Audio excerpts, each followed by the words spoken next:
Hey everybody, Josh Sigurdson, a World Alternative Media here, and of course we're joined by author and economic analyst here at WAM, John Sneisen, and it's time to talk about our favorite bank, well, one of them, Deutsche Bank. I guess our other favorite bank would have to be Wells Fargo, but for the time being, we're going to be talking about Deutsche Bank. And as many of you might have seen, about a month ago, I stood outside of the Deutsche Bank headquarters in Frankfurt, Germany, and trolled them a little bit, tried to get in, didn't work out so well. The security didn't want me in there, and I dodged falling bankers. We're coming to an end of an era with Deutsche Bank. Deutsche Bank was one of the world's greatest banks at one point, as if you can call it great. As far as power goes, they were one of the most powerful banks.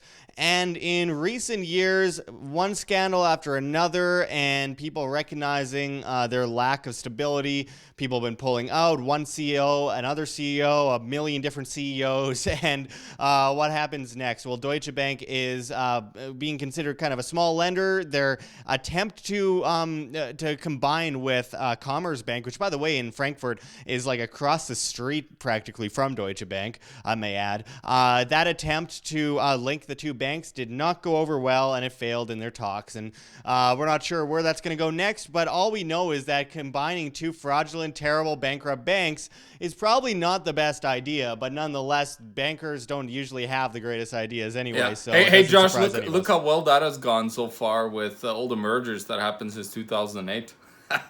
Yeah. I mean, one merger after another. It's a conglomerate situation that we're seeing, and a lot of it's out of desperation. And we'll get into that more in a moment. But we go from the spoofing of silver and gold markets that Deutsche Bank got caught red-handed in to another million scandals alongside other banks like in the United States, like Wells Fargo.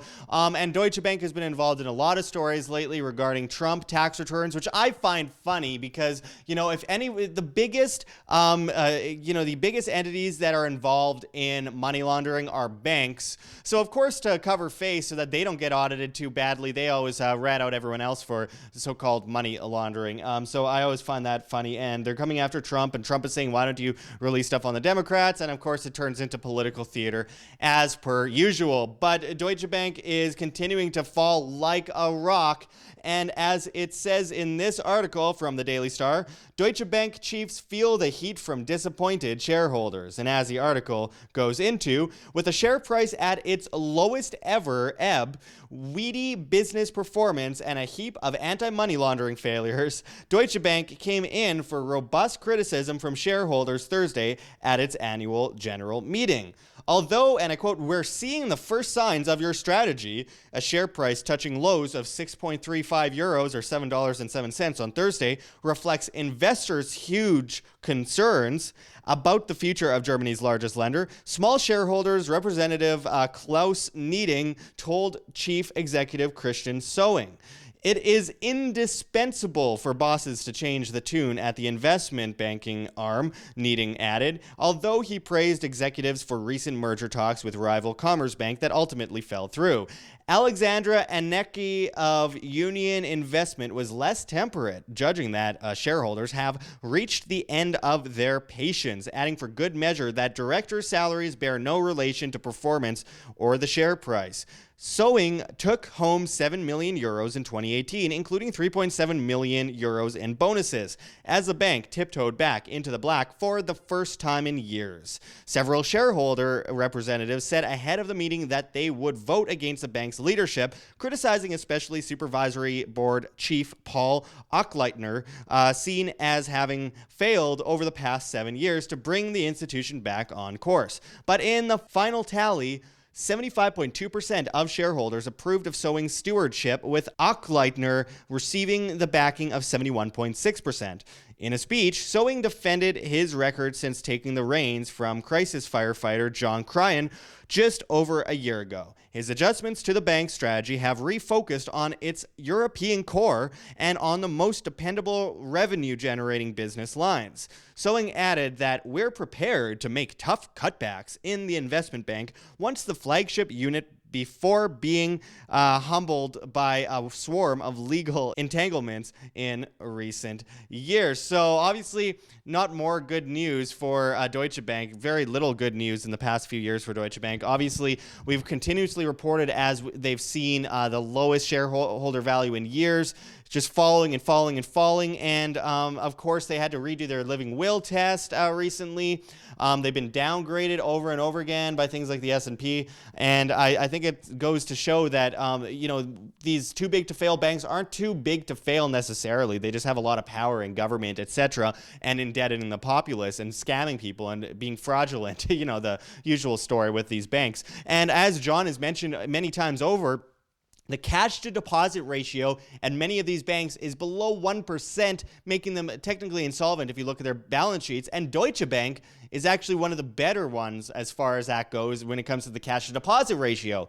So what does that tell you about all the other banks? So, John, let's talk a bit about this. Deutsche Bank has been having a real hard time, a real rough time over the past few years. And, I mean, it just goes to show that if you continuously centralize, continuously manipulate, continuously defraud people one after another, after millions, it eventually all comes down like the house of cards it is. And with the derivatives exposure that we've seen in the past, as much as $75 trillion, the GDP of the entire world in a year, by the way, a few years ago, we've been watching this bank fall from glory very fast. What do you think?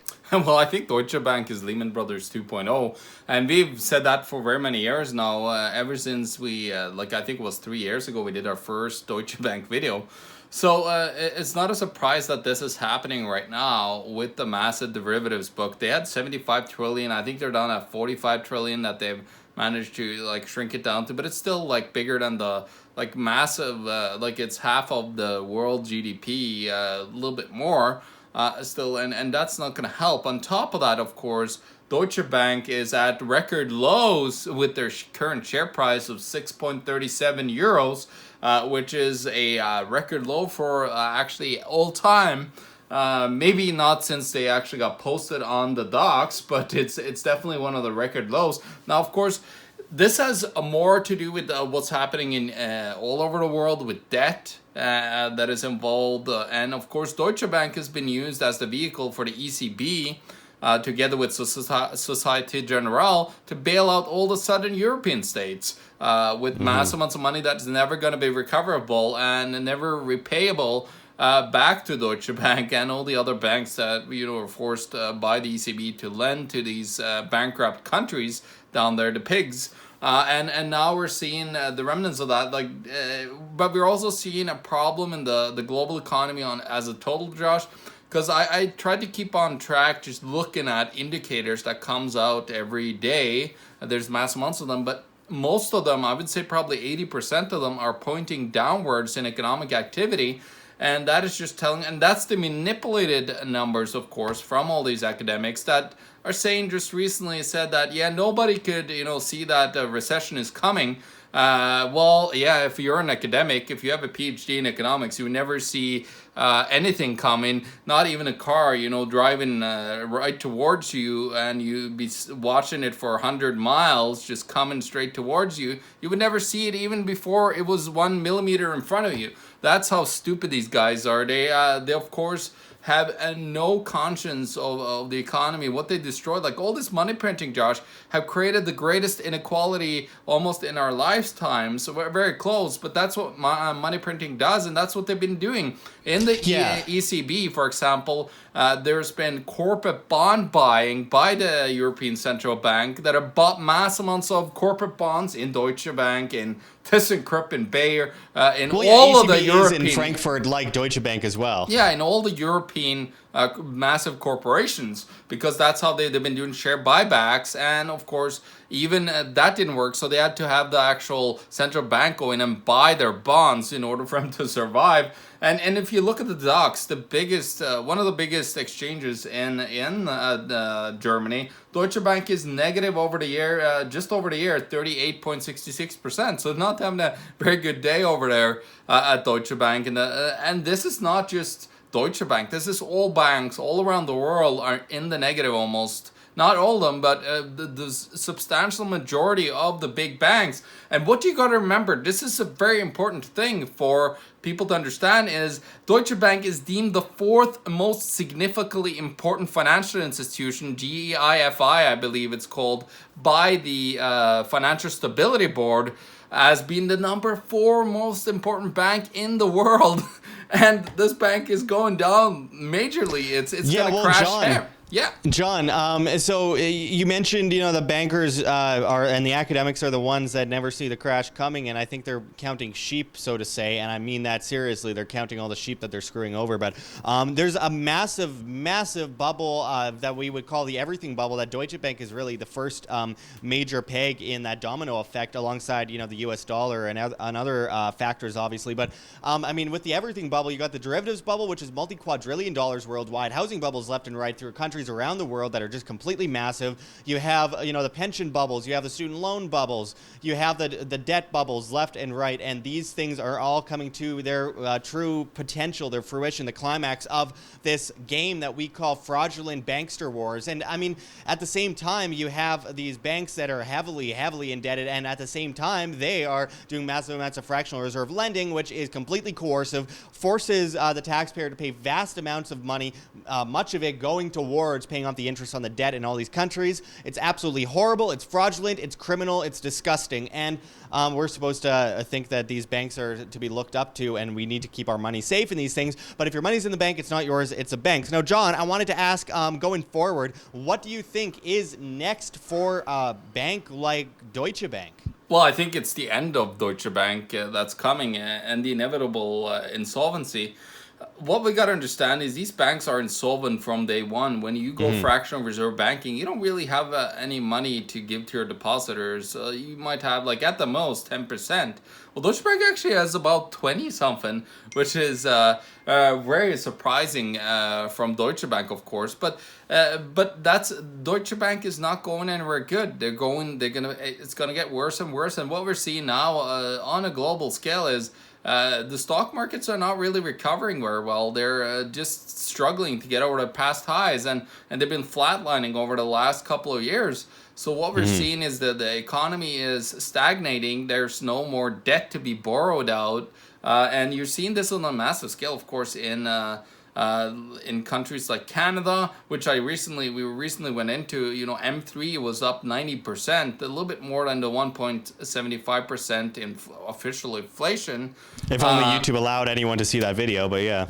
Yeah, exactly. But that's what's very interesting here is that their numbers is not making up, and it's not a hyperinflation, but there's a severe inflation that they created, and they created in the stock markets and in the housing market. But now that the debt is not cheap enough, they need, they're struggling now at 1.75, 2%, like 1.5, whatever it is around the world in the major markets.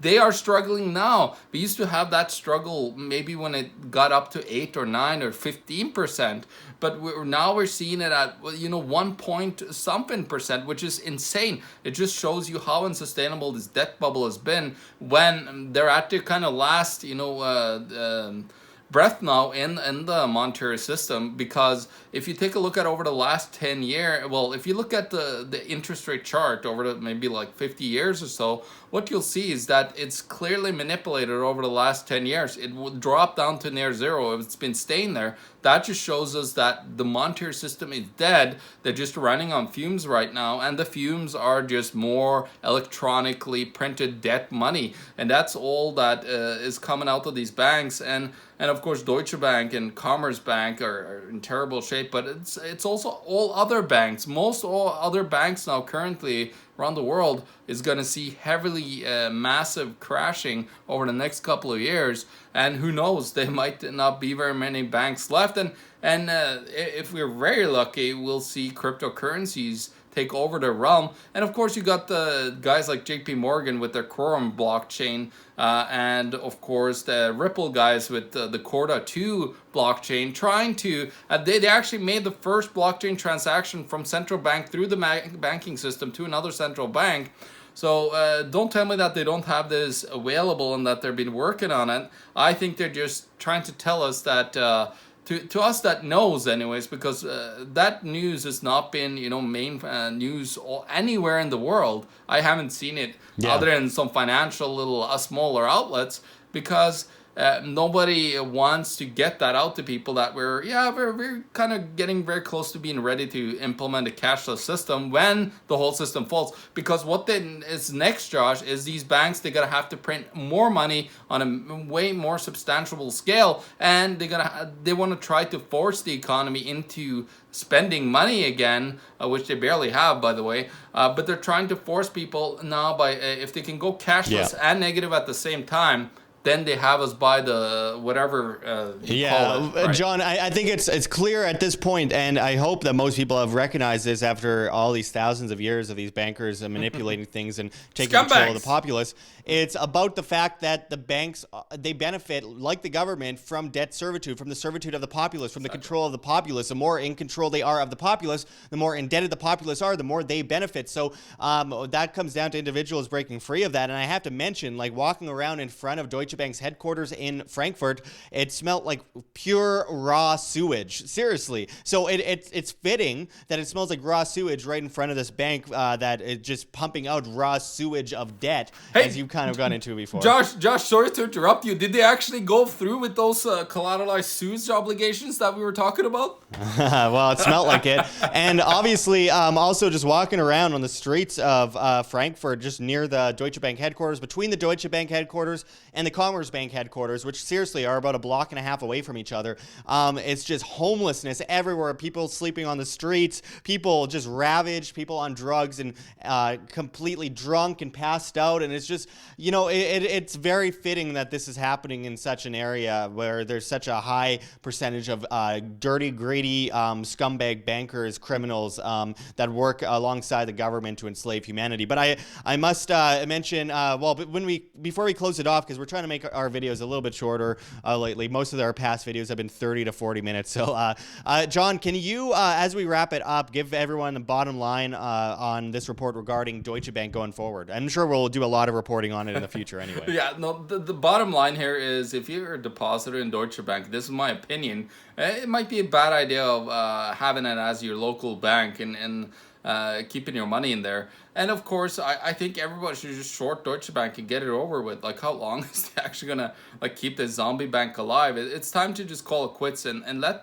this massive debt bubble just burst. Because the longer you idiots are gonna print money over there at the ECB or at the Bank of Canada, Bank of England, or Federal Reserve Bank of Japan, you're just gonna make the world a way worse place to live in, and everybody's just gonna get worse and worse living standards. And yeah, it'd be so great to have a garbage society around you. Meanwhile, you just keep your filthy, dirty monetary system alive. Yeah, fantastic idea. Stop this whole crime syndicate and just let it falter, let it go, and let us, create our own decentralized ways of transacting money and currency between each other and get over with these scumbag banksters.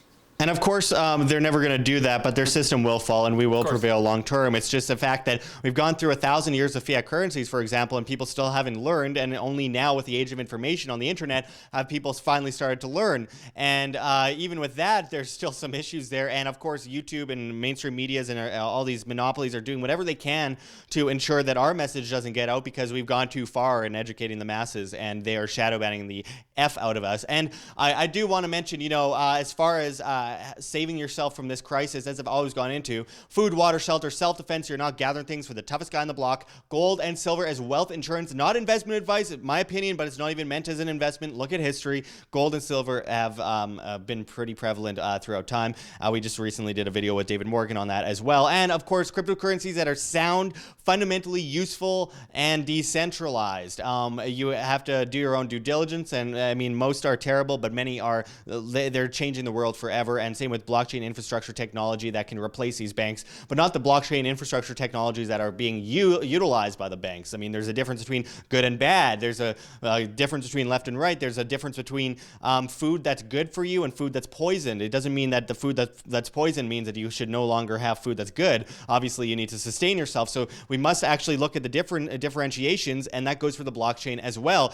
But I do want to say, as we're talking about this, as we're talking about the age of information, and it being stifled so heavily, more than we've seen in a long time throughout humanity. We must mention to everyone that we are being heavily shadow banned to the point where we are reaching the same amount of people that we reached when we had about 5% of the subscribers. They're unsubscribing countless people, about 1,000 people a week from our channel. We're just getting enough subscribers to kind of push us above it. So we're still making like 2 to 12 new subscribers a day, despite having made 400 subscribers a day until recently. And they're not letting our videos be seen. People click to be notified. Most people don't get notified. Some people do, but most don't. They're disappearing likes or disappearing subscribers. And then you tell YouTube about it and they say, oh, well, it must be spam bots. Oh, I'm sorry. I guess 700 spam bots uniquely messaged me, emailed me in the last 2 weeks saying they've been randomly unsubscribed after watching me for years. So, I mean, this is just over the top crazy. Most of the people at YouTube don't even seem to understand what's going on, or they're just really good liars. I don't know what's going on, but it's really bad. So please share our work. I'm banned from Facebook because a guy threatened to behead me, and I said, get some help, dude. And apparently saying get some help, dude is hate speech. So I got banned off of Facebook for 3 days. So I can't even share the videos on Facebook.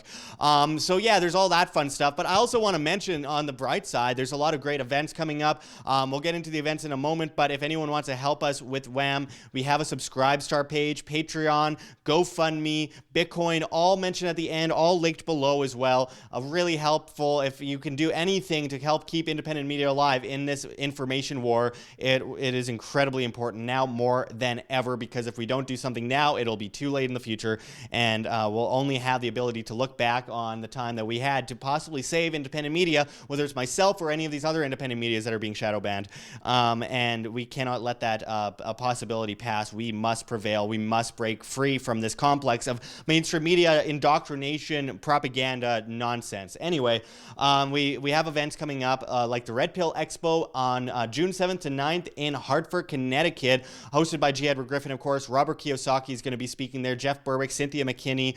We got Del Bigtree, Richard Gage. We got so many people that are going to, Zach Bush, so many people that are going to be speaking there, and I really hope people come out to that. We have tickets below in the link. Make sure to check that out. And then on July 20th, 21st of 2019, we have Anarcho Vegas. Of course, anarchovegas.com. Check the link below for that and use promo code WAM, W-A-M, and save 10% on your tickets. It's going to be a great event. Again, G. Edward Griffin, Jeff Berwick. We've got, oh man, we got so many, Benny Wills. Man, I can't even remember all the speakers. We got a lot of people. Bo of the Fifth Column, really popular on Facebook and YouTube and elsewhere. You check the page. There's countless speakers, Sterling Lujan, and you'll see. And of course, we also have the Winnipeg Crypto Conference coming up in October, which John has been working very hard on. And there is a link below for that as well. So get involved in that. Lots of interesting speakers there, including David Morgan, who we just spoke to, one of our favorite guests here. And of course, we got Rodrigo Ambrisi, and you know, people that we've interviewed before, people that have an incredible. Yeah, Vit Jedicla, the president of Liberland. That'll be interesting seeing him in Winnipeg. But yeah, I mean, we got some incredible speakers at all these events, and I really suggest it's time that we start networking, getting together in groups, and doing whatever we can to ensure that we prevail as free human beings, responsible, free, and decentralized, and we rule ourselves. That is the bottom line. That is what we should do. And again, anything that you guys can do to help independent media, including buying those tickets, that helps us as well. We really appreciate it. So make sure to check those links below. Check the outro of the video if you're interested in more. Check the pinned comment, all that. And we'll be back at you very soon with much more here at WAM. There's no shortage of stuff to talk about. So anyway, thanks for going into this with us, John. And until next time, this is Josh Sigurdson and John Sneisen signing out from World Alternative Media. Find the truth, be the change. Like what you see here, WAM? Don't forget to check the links below. GoFundMe, Patreon. We can't do it without you. Any donation is very much appreciated, especially as we are so heavily demonetized and censored by YouTube, as these guys come in and flag all of our content as hate speech. The shadow banning is getting really bad, guys. Also, check our Bitcoin address right here on the screen or in the description below. We really appreciate it. And of course, check us out at the Red Pill Expo 2019. Of course, the great G. Edward Griffin and so many other incredible speakers will be there. Our link for that is below as well. And we cannot forget Mike Maloney's goldsilver.com, which you can also find in the description. One of the greatest market and monetary historians out there. We really encourage everyone to check that out. But until next time, this is Josh Sigurdson signing out from World Alternative Media. Find the truth, be the change.